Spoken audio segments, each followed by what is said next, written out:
Welcome to this week's Fan Perspective. I'm your host, Joe Ferraro. Lots of news emanating from UFC Adelaide, most notably the Mark Hunt debacle. But first, we will kick things off with Sam Alvey and that tattoo he had sprayed on across his chest. In essence, a sponsor advertisement. So the question I want to ask the fans was pretty simple. Was Sam Alvey right or was he wrong? And Brewski for Broski says he was wrong, but the UFC is even more wrong for eliminating sponsorship money. Then there's Tyrich Better, who says if the Reebok deal was active, then I'd understand, but it's not, so it's harmless. It's just like a sponsor on the shorts. Then there's Paul Kirkham, who says brilliant. With this horrible Reebok deal, it wouldn't shock me to see fighters get tattoos of their sponsors. And then there's Riley Edward Woodford, who states, from a rule perspective, yes, it's wrong. There's a rule saying that a person cannot display anything on their body.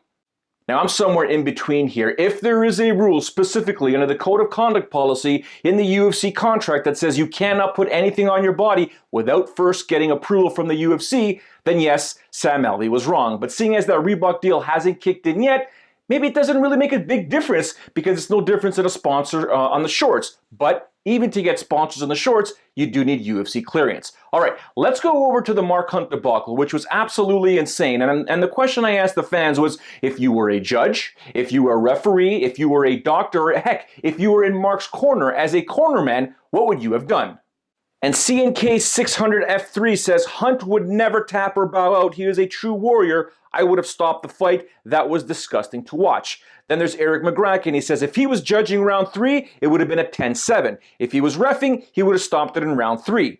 Don Gavidia says, I'm surprised his corner did not throw in the towel. It was for his own good. That's what I would do if my fighter was getting a pounding. Then Adrian Stewart says, I would have stopped it sooner to prevent further and unnecessary damage. And that's the point here. I mean, first things first.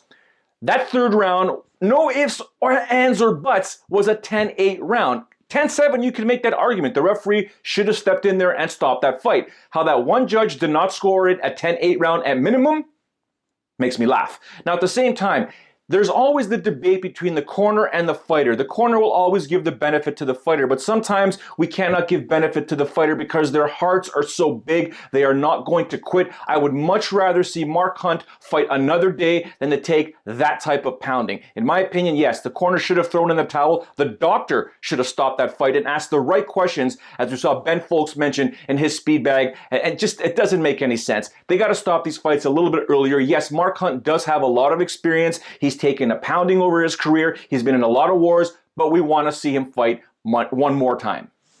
All right, I'd love to hear your thoughts. Make sure you hit me up on social media, be it on Twitter, Instagram, or on Facebook. The handle @ShowdownJoe. That's a wrap for me. Thank you very much for watching. Ciao for now.